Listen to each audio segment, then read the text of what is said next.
Hello, coaches. Welcome back to another episode of Coach Better Spotlight. My name is Kim Cafino, and I'm here to help you coach better.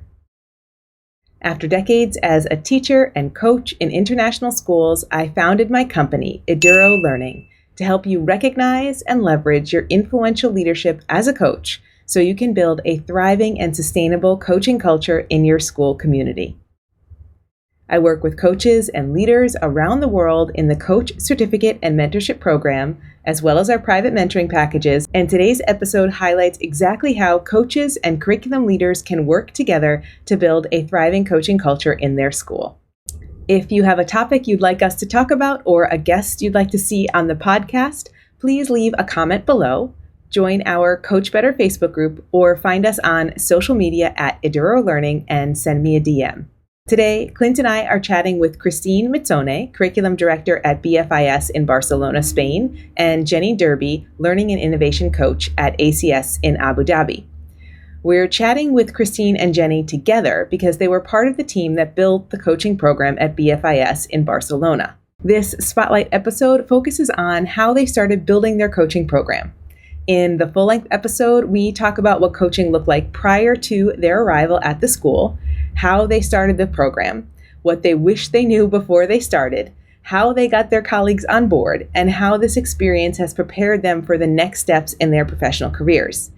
If you are in the process of building a coaching program and culture in your school, this episode is full of practical advice you can apply immediately. To listen to the full episode, subscribe to Coach Better wherever you get your podcasts. Are you working on building a strong coaching culture in your school setting? Join us for the next cohort of the Coach Certificate and Mentorship Program. You'll learn everything you need to be successful as a K-12 instructional coach with an entire academic year of curated coaching content, plus the support of a mentor to adapt your learning to exactly your needs and experience level for the entire program. Inside our private community, you'll learn with a global cohort of coaches from international public and private schools around the world, so you can see how coaching works all over the globe and build your network of coaches. Our global cohorts open only once a year. Get all the details for our next cohort at edurolearning.com/coach.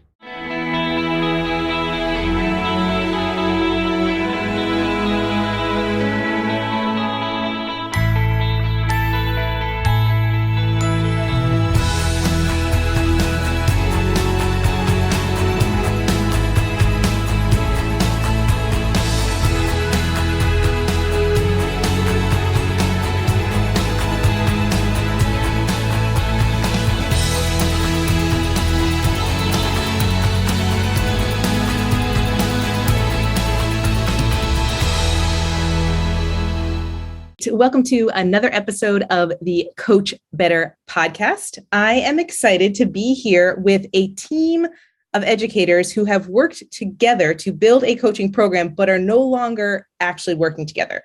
And I'm really glad to also have Clint on this call so we can kind of have a nice conversation about what it's like to build a coaching program and all that they have learned from doing that. So our guests for today are Kristine Mizzone and Jenny Derby. And Kristine is in BFIS in Barcelona in Spain, and Jenny was previously at BFIS in Barcelona, Spain, and is now at ACS in Abu Dhabi. I would really like to hear, when you're talking about protecting the boundaries and protecting the integrity of the role and being that advocate for that position, first question, how did you define the role of coaches with the senior leadership team? And then and maybe this is digging too deep and we don't have to talk about it, but then I'd just be curious, Jenny, when and where did you feel pulled into various directions and how did you get that kind of back on track? So maybe first a little bit about how did you define the role? Because I think Kristine and I were talking before the call and we talked about the importance of having a vision for a coaching program. And I kind of assumed that that's going to be pulled in here. And so when we're thinking about others who are trying to build a coaching program, having that vision, having that role defined, I mean, those are two foundational pieces. And this could be an opportunity for people listening to say, oh, we're missing that, or we've got that part of the way, or, oh, I can see an opportunity to tweak here. This is what we need to pay attention to. Yeah. I think, it was a bit of redefining and rebranding, because like I had said, there were these part-time positions, and I would say it was coaching light, but also lacking a clear structure, definitely didn't have a mission at the time. They were kind of working in isolation. So even just coming together as a team and building capacity as a team as well was new work to be done.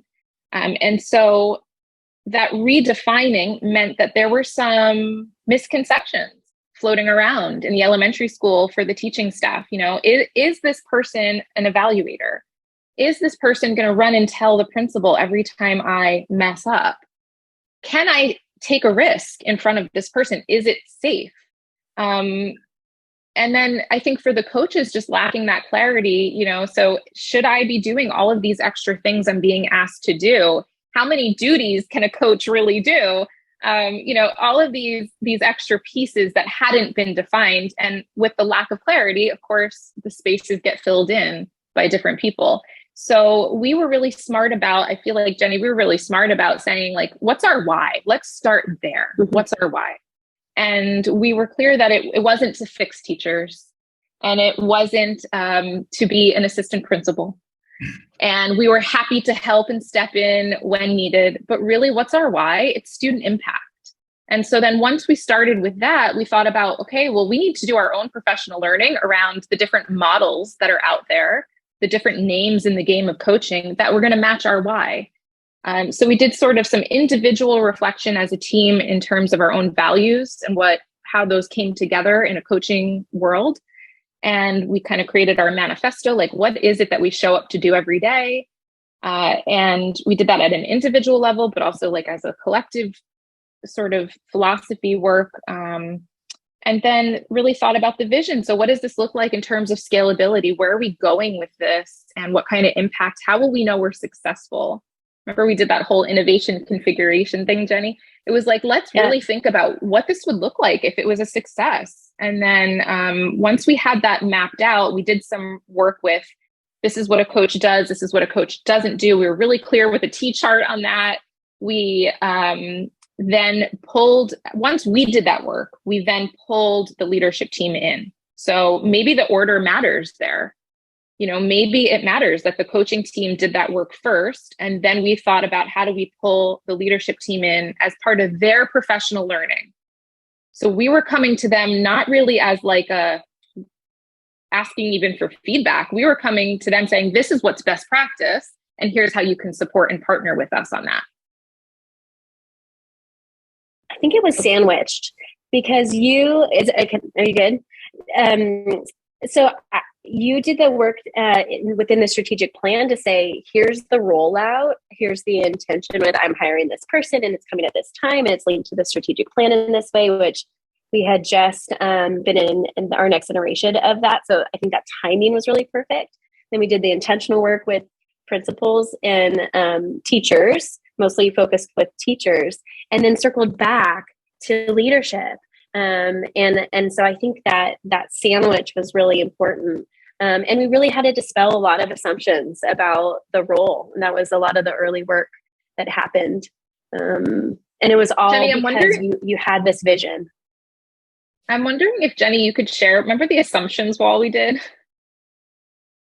And how uncomfortable that was, but how valuable it was. Maybe you can talk about that. I sure can. I'll make it quick. You have to be so brave and thick-skinned in the early days and years. And so I think, the belief around coaching was a lot of what Kristine mentioned before, is a certain profile of person for certain reasons, to having that support in place. And so we had to dispel a lot of that. And, one example was there was a teacher who said, when I see a coach typing on their computer and, I think, how could you do my job? It's so hard.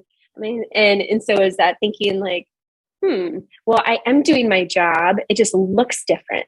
So how do I support that thinking that we all have different roles and they look different, but it's for the same outcome? And so that thick skin early on, and allowing people to just feel what they feel and say what they're going to say, and then knowing that we're going to plan behind the scenes on how to approach that.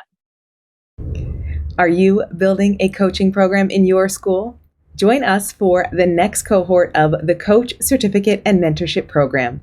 You'll learn everything you need to be successful as a K-12 instructional coach with an entire academic year of curated content, plus the support of a mentor to adapt your learning to exactly your needs and experience level for the entire program. Inside our private community, you'll learn with a global cohort of coaches from international public and private schools around the world, so you can see how coaching works in schools across the globe and build your network of coaches. Our global cohorts open for registration only once a year. Get all the details for our next cohort at edurolearning.com/coach. Our 7th global cohort is actually starting this week, and I am so excited to see how these coaches grow. If you're curious right now and you have questions about the coach, please reach out. You can leave a comment below, join our Coach Better Facebook group, or find us on social media at Eduro Learning and send me a DM. I'd love to support you on your coaching journey. See you next time.